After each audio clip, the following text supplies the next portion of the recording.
오늘 함께 나눌 말씀은 민수기 32장 1절부터 5절까지의 말씀입니다.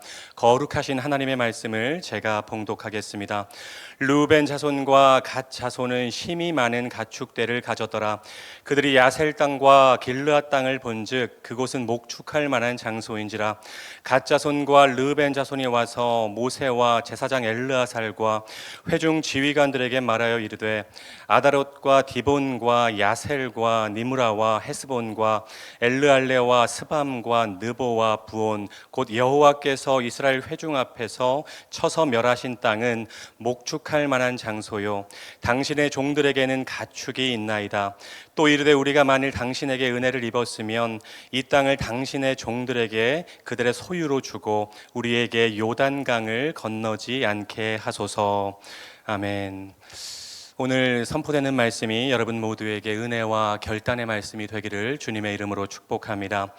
창세기에서 하나님은 아브라함을 선택하셔서 두 가지 약속을 주십니다. 바로 자손과 땅에 대한 약속이죠.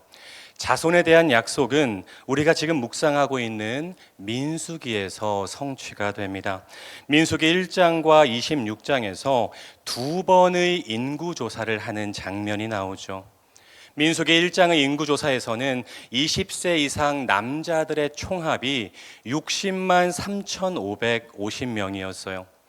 그리고 광야 40년의 세월이 흘렀습니다. 그동안 출애굽 1세대는 광야에서 다 전멸하게 되죠. 이런 상황에서 민수기 26장에서 두 번째 인구조사를 했더니 60만 1,730명이었습니다. 1차 인구조사의 합계와 거의 동일한 숫자죠. 무슨 말인가요?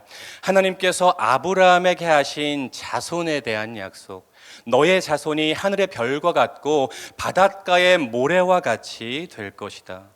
이 약속을 하나님께서 신실하게 이루어 가신 것입니다. 여러분, 그러면 땅에 대한 약속은 어디에서 성취가 될까요? 바로 여호수아서에서 성취가 됩니다. 여호수아서의 내용은 간단해요. 전반부는 가나안 땅을 정복하는 내용이고 후반부는 정복한 땅을 지파별로 분배하는 내용입니다. 여호수아서에서 아주 중요한 네 가지 동사가 있어요. 건너다, 취하다, 나누다, 섬기다. 이 네 단어 안에 여호수아서의 모든 내용이 담겨 있습니다. 먼저 요단강을 건너야 되죠. 건너다. 그 다음에 약속의 땅을 취하는 것입니다. 취하다.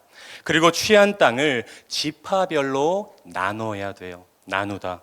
마지막으로 그 땅에서 여호와 하나님만 섬기는 것입니다. 섬기다. 하나님께서 10가지 재앙을 내리셔서 이스라엘 백성들을 애굽에서 뽑아내셨어요. 그리고 지금 약속의 땅인 가나안 입성을 눈앞에 두고 있는 상황입니다. 그런데 여러분, 약속의 땅으로 들어가는 첫 번째 단계가 뭐라고요? 건너다입니다. 요단강을 건너야지만 약속의 땅을 취할 수 있는 것이죠. 요단강을 믿음으로 건너가야지만 하나님께서 인도하시는 가나안 땅에 들어갈 수 있는 것입니다. 그런데 오늘 이 첫걸음을 하지 않겠다고 말하는 지파들이 생겨난 것이죠. 오늘 본문 5절 말씀입니다. 요단강을 건너지 않게 하소서.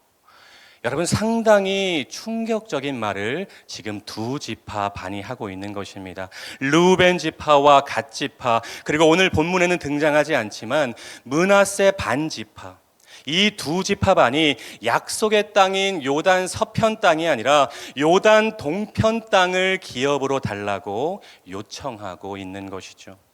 이유는 그들에게 가축이 많았고 요단 동편 땅이 목축하기에 최적의 땅으로 보였기 때문입니다. 1절 말씀을 보시죠.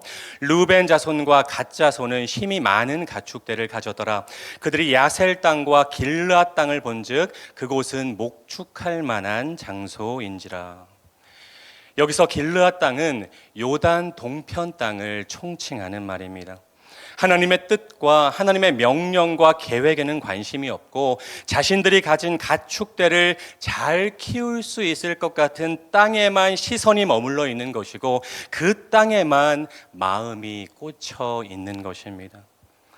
요단강을 건너지 않게 하소서. 여러분, 이 말 속에는 가나안의 7 족속과의 전쟁에서 자신들은 빠지겠다는 의지도 담겨 있는 것입니다. 우리는 여기가 좋사오니, 이 땅이 목축하기에 딱 좋은 땅이니 여기에서 그냥 살게 해주시고 우리는 전쟁에도 함께하지 않겠습니다. 지금 그렇게 두 지파 반이 말을 하고 있는 것이죠. 여러분, 모세의 입장에서는 아주 심각한 위기 상황입니다. 모세는 이 상황을 민수기 13장과 14장의 가데스 바네아 반역 사건과 비슷한 상황으로 해석하고 있습니다. 그때 정탐꾼 12명 중에 10명의 부정적인 보고를 들은 온 이스라엘 백성들이 낙심해서 하나님을 원망하고 모세를 죽이려고 했었죠. 그 결과 광야에서 다 죽게 되었던 것입니다. 그런데 지금은 10명이 아니라 두 지파 반이나 되는 인원이 이스라엘 전체를 흔들고 낙심하게 하는 말과 행동을 또다시 하고 있는 것입니다. 이스라엘의 연합, 이스라엘의 신앙 공동체성이 흔들릴 수 있는 것이죠. 이에 모세는 두 지파 반의 요구를 하나님의 명령에 대한 반역 행위로 규정하고 있습니다. 만일 그들이 계획한 대로 진행한다면 온 이스라엘 공동체에 하나님의 심판이 임할 것이고 결국 이스라엘은 방향을 돌려서 또다시 광야에서 방랑 생활을 하게 될 것이라 경고하고 있죠. 사랑하는 여러분, 르우벤 지파, 갓 지파, 므낫세 반 지파는 요단 동편 땅에 정착하는 것이 그냥 편했던 것입니다. 전쟁도 하기 싫었겠죠. 또한 목축에 익숙했던 사람들이었기 때문에 요단 동편 땅이 목축하기에 너무나도 좋은 땅이다, 그냥 딱 보면 아는 것입니다. 마음속에 욕심도 생기는 것이죠.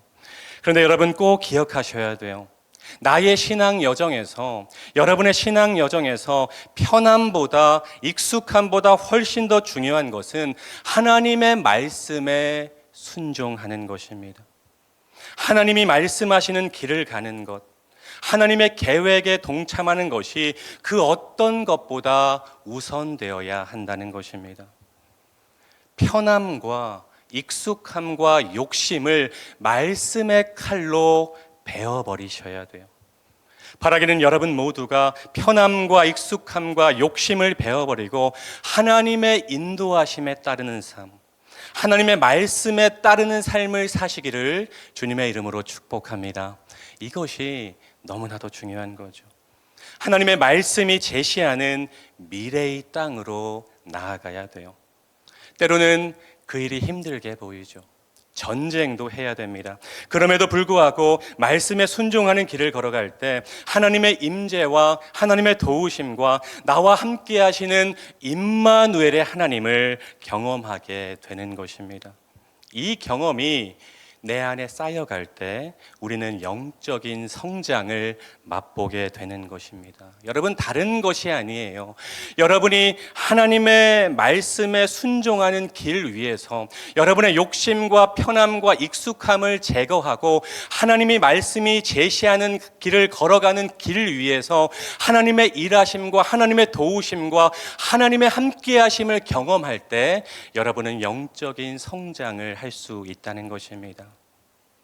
결론을 말한다면 이 두 지파 반은 자신들이 요구한 대로 요단 동편 땅을 기업으로 받습니다. 그런데 그게 끝이 아니라 가나안 정복 전쟁 선봉에 서서 수년 동안 전쟁을 함께하며 혁혁한 공을 세웁니다. 여호수아 22장을 보면 가나안 정복과 지파별 분배가 끝난 뒤에 자기들의 기업인 요단 동편 땅으로 귀환하는 장면이 나오고 있죠.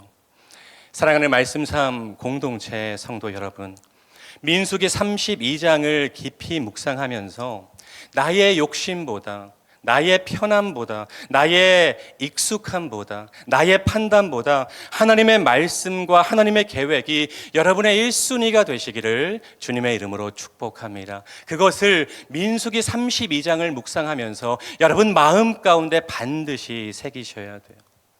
하나님, 제가 이렇게 하고 싶은데, 하나님, 저는 그냥 이 땅에 머물고 싶은데, 하나님의 말씀에 순종하고 앞으로 나아가는 것이 부담되는데, 하나님, 그럼에도 불구하고 하나님의 말씀과 하나님의 계획에 동참하는 저의 신앙 여정이 되기를 원합니다. 저의 남은 인생의 여정이 되기를 원합니다. 그것을 묵상 가운데 반드시 결단하셔야 된다는 거죠. 하나님의 말씀대로 요단강을 건너면 하나님의 놀라운 인도하심과 기적과 축복과 응답이 기다리고 있어요. 여러분, 하나님은 말씀하시면서 그냥 나 몰라라 하시는 하나님이 절대로 아니십니다. 하나님께서 여러분에게 요단강을 건너라고 명령하시면, 우리가 요단강을 믿음으로 건너면 그 과정 가운데 하나님은 함께 하시고 놀라운 기적을 우리에게 보여주신다는 것이죠. 실제로 가나안 정복 전쟁은 하나님이 직접 지휘관 되어 주셔서 싸우시는 거룩한 전쟁이었습니다. 여호수아서를 보면 수많은 기적과 응답이 등장하고 있어요. 태양이 멈추고 달이 멈추는 놀라운 기적도 하나님께서 보여주셨다는 것입니다. 여러분, 인생에서 요단강을 앞두고 갈등하는 상황이 생길 때, 현실에 안주하고 싶은데 하나님께서 가라고 명령하실 때 요단강을 건너지 않게 하소서, 이렇게 말씀하시는 성도님들이 한 분도 안 계셨으면 좋겠습니다. 요단강을 건너지 않게 하소서가 아니라, 하나님, 제가 믿음으로 요단강을 건너겠습니다. 하나님이 제시하시는 미래의 땅으로 순종함으로 나아가겠습니다. 선포하고 행동하고 건너가는 여러분 모두의 삶이 되었으면 좋겠습니다. 그렇게 말씀에 순종하는 길 위에서, 하나님의 계획에 동참하는 길 위에서 하나님의 놀라운 은혜와 축복과 응답을 경험하는 저와 여러분, 우리 말씀 삶 공동체 모두가 되시기를 주님의 이름으로 축원드립니다. 기도하겠습니다. 사랑과 은혜가 풍성하신 하나님, 오늘도 새벽을 깨우게 하시고 살아있는 하나님의 말씀으로 먹이시고 채우시니 감사를 드립니다. 민수기 32장을 깊이 묵상하면서 내 욕심과 내 익숙함과 내 편함을 베어버리고 하나님의 말씀에 순종하는 길, 하나님이 제시하시는 미래의 길을 걸어가는 말씀 삶 공동체가 되게 하옵소서. 요단강을 건너겠습니다. 믿음으로 선포하며 하나님의 계획에 동참함으로 하나님의 놀라운 은혜와 축복을 경험하는 말씀 삶 공동체 모두가 되게 하옵소서. 예수님의 이름으로 간절히 기도드립니다. 아멘. 계속해서 다음과 같은 기도 제목으로 함께 기도하겠습니다. 지금 들은 말씀이 내 삶으로 이어지게 하옵소서. 동네 세매주 성경 말씀 묵상과 7인 소그룹을 통해 하나님이 예비하신 은혜를 경험하는 말씀 삶 공동체가 되게 하옵소서. 2024년 또 다른 희년 3년의 복이 교구마다, 부서마다, 가정마다 풍성하게 경험되게 하옵소서. 새롭게 시작하는 동소은 4기 과정을 축복하시고 좋은 믿음의 일꾼들이 많이 세워지게 하옵소서.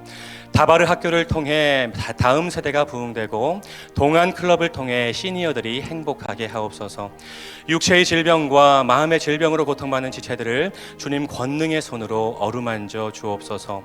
공동 기도문의 기도 제목과 여러분 각자의 기도 제목으로 기도하신 후에 삶의 자리로 나아가시겠습니다. 함께 기도하겠습니다. 사랑과 은혜가 풍성하신 하나님, 오늘도 새벽을 깨우게 하여 주시고 하나님의 살아있는 말씀, 하나님의 운동력 있는 말씀으로 저희를 먹여주시니 참으로 감사합니다. 하나님, 오늘 선포된 말씀 한 귀로 듣고 한 귀로 흘려버리는 말씀이 아니라 우리의 삶 가운데 적용하고 우리의 삶 가운데 실천하는 능력의 말씀이 될 수 있도록 주님 아버지 인도하여 주시옵소서. 하나님, 하나님의 말씀을 늘 가까이 하며 하나님의 말씀을 준행하는 삶, 하나님의 말씀에 순종하는 삶이 가장 복된 삶임을 믿사오니 남은 신앙의 여정, 남은 인생의 여정, 하나님의 말씀을 날마다 가까이 하며 하나님의 말씀에 순종하고 하나님의 말씀을 준행하는 복된 삶이 될 수 있도록 주님 아버지 인도하여 주시옵소서. 하나님의 말씀에 모든 문제의 해답이 있고 하나님의 말씀에 모든 문제의 소망이 있는 줄로 믿습니다. 깨웠사오니 하나님 그 말씀을 우리 마음밭에 새겨서 우리의 삶 가운데 실천하는 우리 말씀 삶 공동체 모두가 될 수 있도록 주님 아버지 인도하여 주시옵소서. 하나님 아버지 새벽을 깨우신 하나님, 새벽에 응답하시는 하나님을 기대하며 새벽을 깨웠습니다. 하나님께 간절히 기도할 제목이 있어서, 하나님께 부르짖을 제목이 있어서 새벽을 깨웠사오니 하나님 이곳 가운데 임재하여 주시고